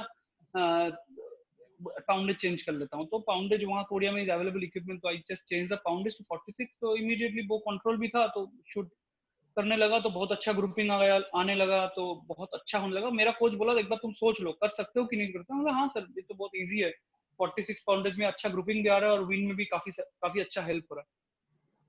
लेकिन क्या होता है जब कंपटीशन प्रेशर होता है, और जब मैं लास्ट सिलेक्शन ट्रायल में आया, तो मैं कंपटीशन प्रेशर भी था, साथ में 1 महीना ही वो चेंज किया हुआ। तो उसमें क्या होता है, धीरे धीरे इमीडिएटली आपको मिस्टेक का पता नहीं लगता। जैसे आप शूट करते रहते हो तो एक छोटा छोटा मिस्टेक आते रहता है। तो वो मैं टॉप 2 टॉप 3 से मैं बिकम आउट ऑफ टॉप 8। तो मेरे लिए एक बहुत बड़ा एग्जांपल है, मतलब एक्सपीरियंस है कि पाउंडेज चेंज करना it's need time. You have to give at least 2-3 months आपको सेट होना। इमीडिएट अच्छा होता है, फिर थोड़ा डाउनफॉल। फिर तो मेरा सबसे इम्पोर्टेंट चीज है बिगिनर्स और जो ग्रासरूट लेवल कोच है उनके लिए, कि वो पाउंडेज चेंज करना बहुत इम्पोर्टेंट, आपको बहुत ध्यान से करना चाहिए। बच्चे को कितना पावर इम्प्रूवमेंट है, बच्चे को कितना प्रैक्टिस करते हैं, कितना एरो शूट करते हैं, उसको डिपेंड करके ही आपको पाउंडेज या उनको जो भी शूटिंग फॉर्म वो चेंज करना चाहिए। तो मेरे लिए तो संजीव सर इतना ही। राहुल जी बहुत अच्छा आपने बताया, बहुत ही अच्छी जानकारी दी, और मैं रिपीट करना चाहूंगा राहुल का संक्षिप्त में उसने क्या क्या बोला। पहला चीज उसने जो बताया आपको कि फिजिकल के बारे में, जब ग्रोइंग बच्चे होते हैं तो उसमें ध्यान रखना चाहिए कि वो पाउंडेज को, वो कंट्रोल बहुत इंपॉर्टेंट है। जब भी आप 18 से 20, 20 से 22 जाएं तो हमेशा ध्यान दें कि अगर आपका वो कंट्रोल हो जाए तभी चेंज कीजिए, बिल्कुल मत चेंज कीजिए जब तक आपका वो कंट्रोल नहीं है, क्योंकि स्कोर के पीछे भागेंगे, बाद में प्रॉब्लम डेवलप हो जाते हैं।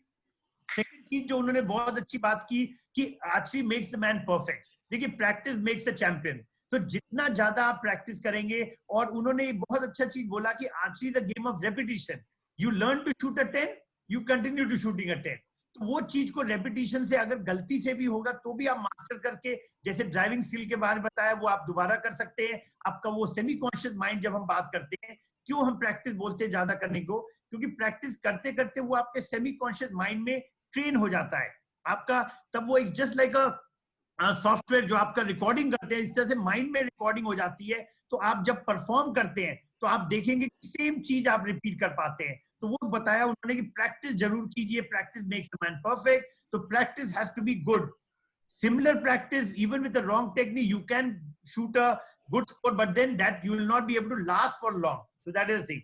The third thing he also mentioned about a very good part of the mental training, that for beginners, it is simple. It's a question of meditation. You are learning yoga, you meditate, you learn yoga, and do a mental imagery of only the fundamental steps, because you are only being taught the fundamental steps. So please concentrate on the fundamental steps to further gain knowledge.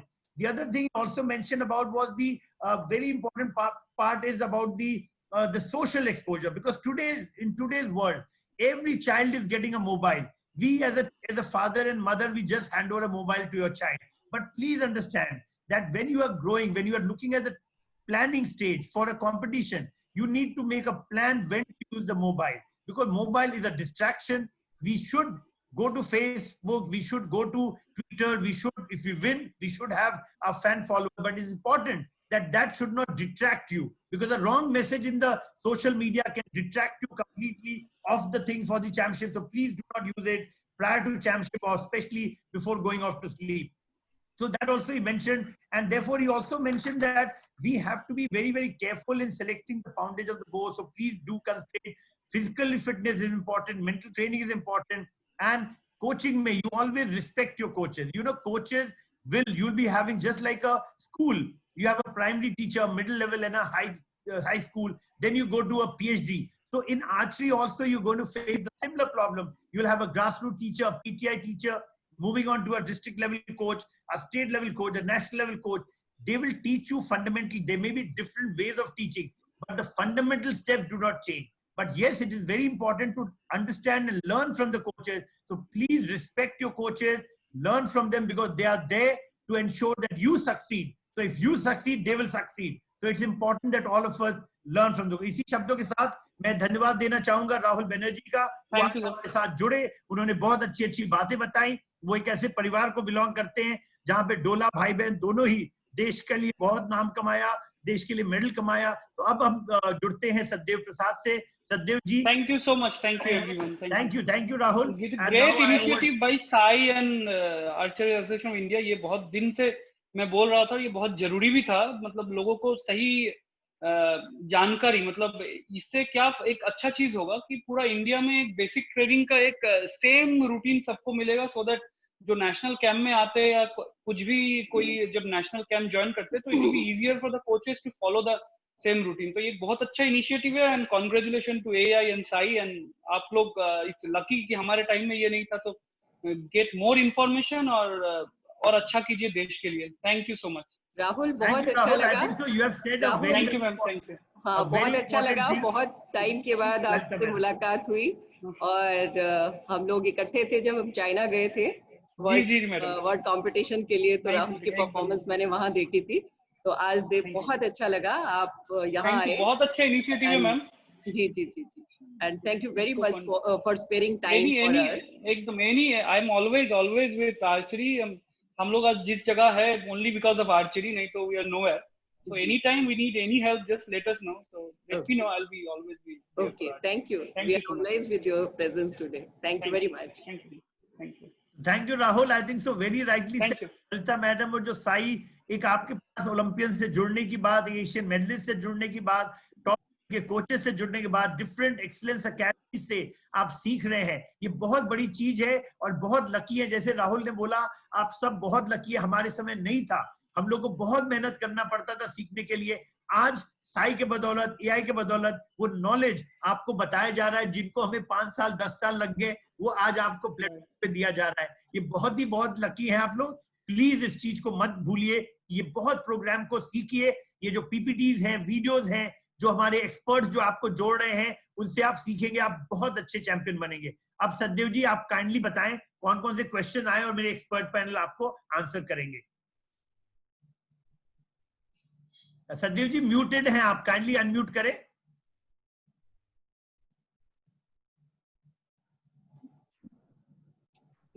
Satdev जी आवाज आपकी नहीं आ रही है। Thank you Sanjeev sir. Rahul ji के बारे में खास बात है जो बहुत कम लोग जानते हैं।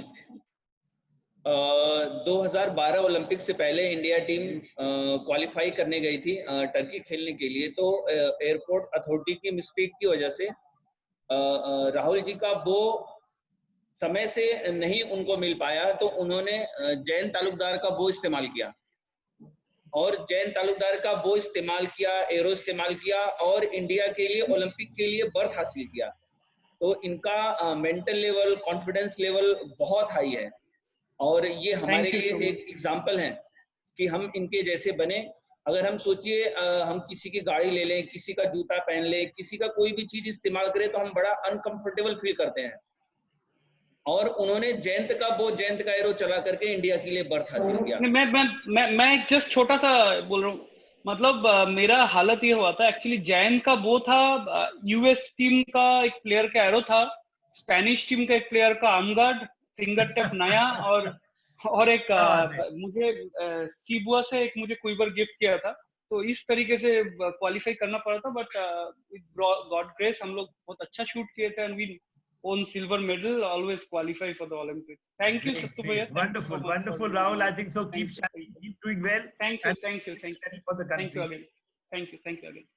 आज का हमारा पहला क्वेश्चन है, पूर्णिमा मैडम अगर आवाज सुन रही हो तो अपने आप को अनम्यूट कर लें।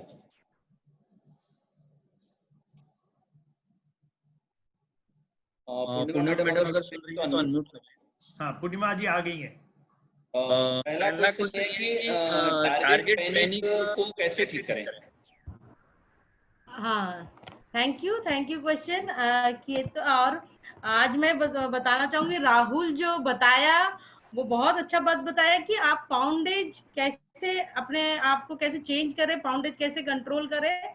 तो ये जो आप हुकिंग के बारे में बोले ना सत्यदेव जी आपने, टारगेट पैनिक। तो टारगेट पैनिक जिसको मतलब डर लगता है, एमिंग से डर लगता है, हमें टारगेट के पास जाने से डर लगता है, तो सबसे पहले हमको क्या करना है, 10 मीटर आ जाना है। 10 मीटर में आई क्लोज करके हम लोग अपने प्रोसेस पे ध्यान देंगे कि क्योंकि हम लोग जैसे एंकर पहुंचते तो एम होता तो हमें डर लगता कि अभी क्लिकर से छूट जाएगा।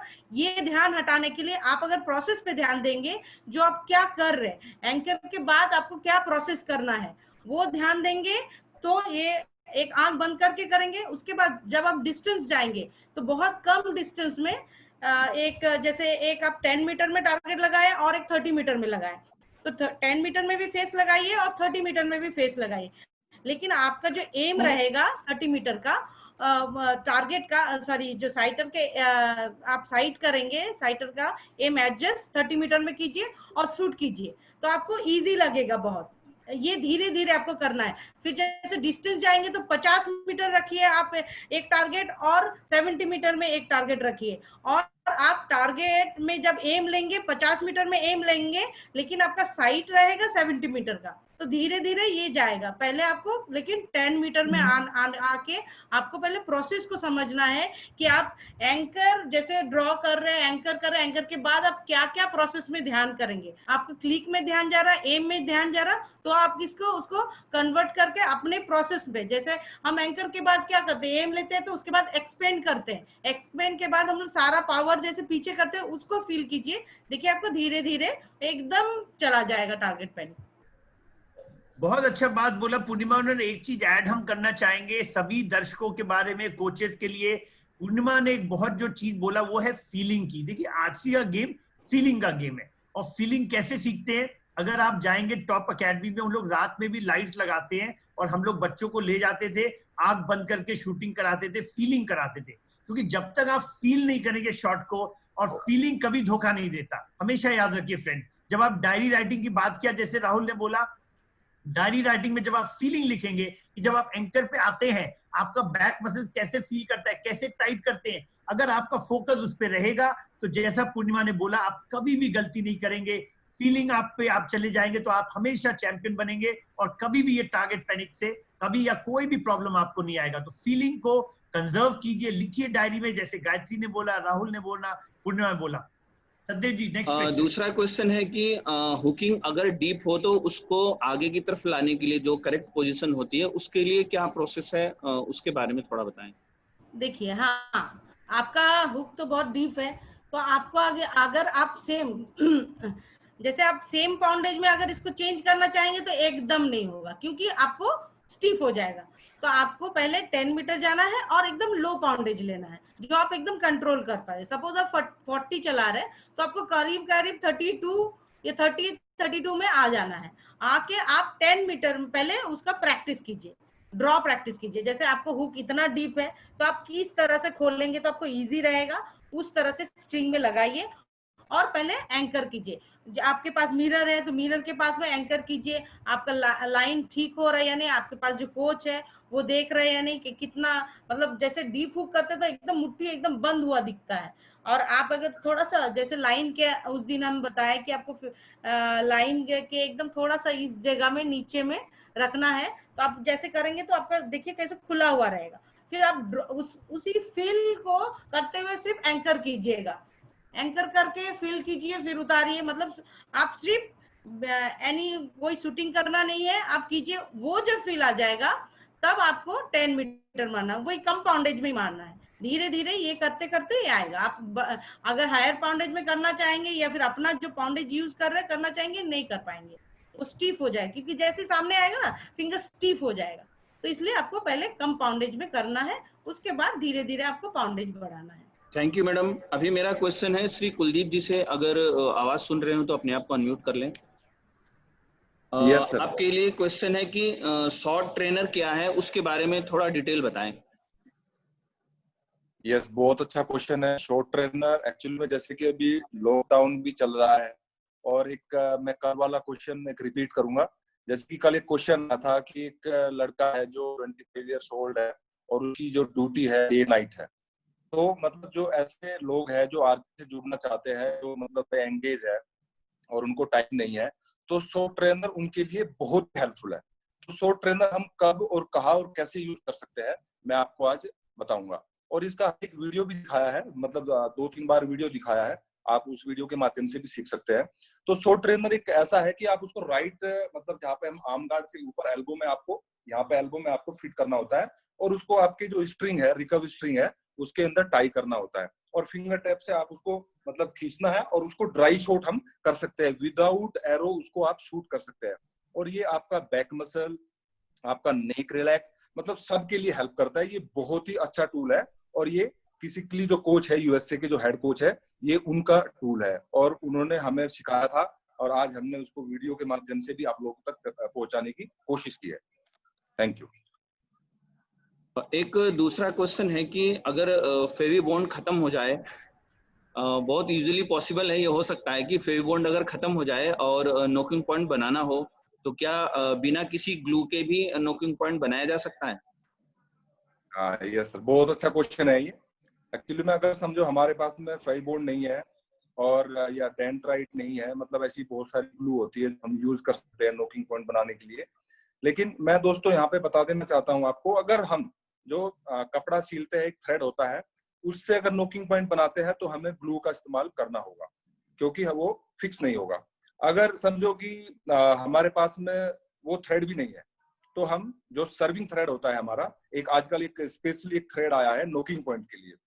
वैसे तो हम किसी भी थ्रेड से, जो हमारा सर्विंग थ्रेड होता है जिसे हम सेंटर सर्विंग या अपर सर्विंग, लोअर सर्विंग करते हैं, उस थ्रेड से भी हम अपना नोकिंग पॉइंट बना सकते हैं। तो ये बहुत ही इजी होता है बनाना। और ये मैं आपको मतलब कैसे बनाते हैं और मतलब जैसे कि हम डेंड्राइट से या आपका फेवी बॉन्ड से और विदाउट फेवी बॉन्ड से थ्रेड से कैसे बनाते हैं, मैं इसका एक वीडियो भी आपको जल्दी कल का या सेशन में या नेक्स्ट सेशन में आपको हम दिखाने की कोशिश करेंगे। Thank you. धन्यवाद कुलदीप जी। हमारे बीच में है रिचपाल जी, मैं चाहूंगा वो भी अपने आप को अनम्यूट कर लें। रिचपाल जी अगर आवाज सुन रहे हो तो अपने आप को अनम्यूट कर लें।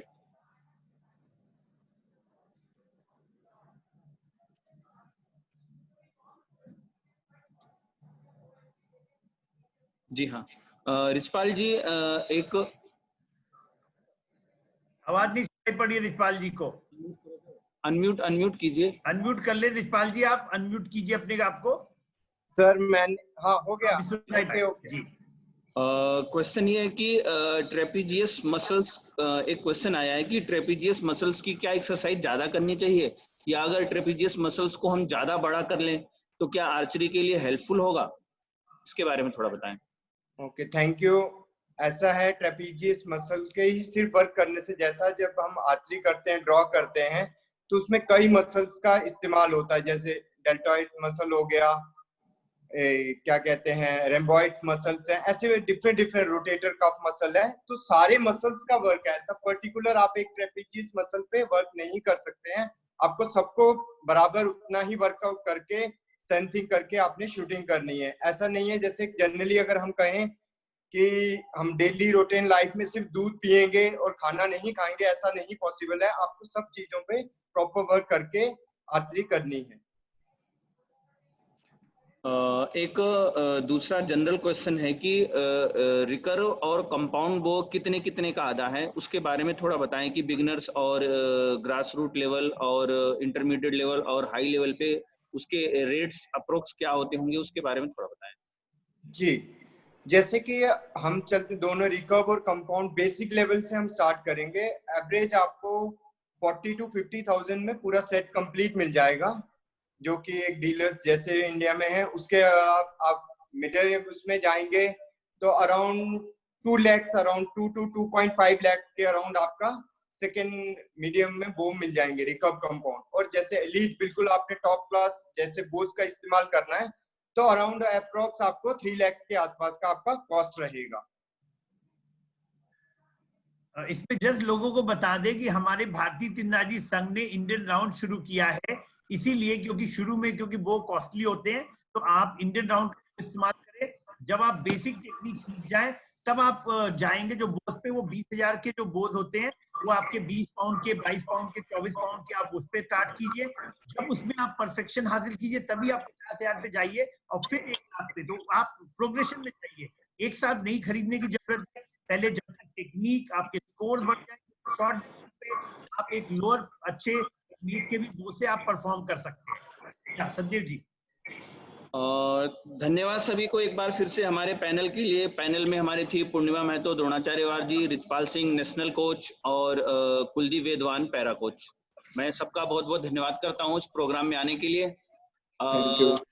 हमारे फेडरेशन के कैलाश मुरारका जी, उनका भी बहुत बहुत धन्यवाद। उन्होंने बहुत अच्छा हमको आज मोटिवेट किया सभी को। और संजीवा सर तो धन्यवाद के लिए हैं, जिनके गाइडेंस में सारा कुछ चल रहा है। इसमें एक बार संजीव जी चेक कर लें कि शायद वो तोमर साहब जुड़े थे।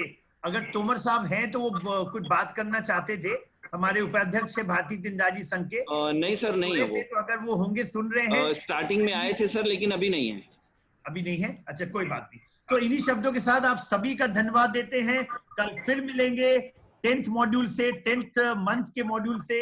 ये आपके 3 और मॉड्यूल बच गए हैं, जो हमारे 12 मॉड्यूल चलेंगे। तो कल हम मिलेंगे, उसके बाद सीधे 15 तारीख को मिलेंगे। सैटरडे एंड संडे को मेरा नहीं होगा, क्योंकि उसमें एग्जाम की तैयारी होगी, एग्जाम्स होंगे। तो उसके लिए भी बता दें कि हम लोग ने एग्जाम की तैयारी के लिए सभी कोचेस के लिए एक समरी बनाया है 19 लेक्चर्स का। आप उसको देखिए, उससे आपके सभी क्वेश्चन आप आंसर कर पाएंगे और पास कर पाएंगे।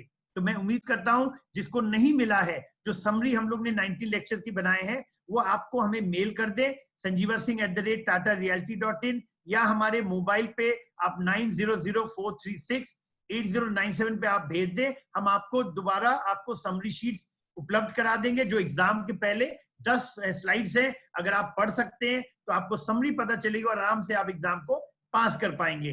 तो इन्हीं शब्दों के साथ बहुत बहुत धन्यवाद जुड़ने के लिए। जय हिंद, जय भारत। Thank you sir. सभी को, जितने भी साई कोचेस हैं, थोड़ी देर के लिए बने रहेंगे, हमें कुछ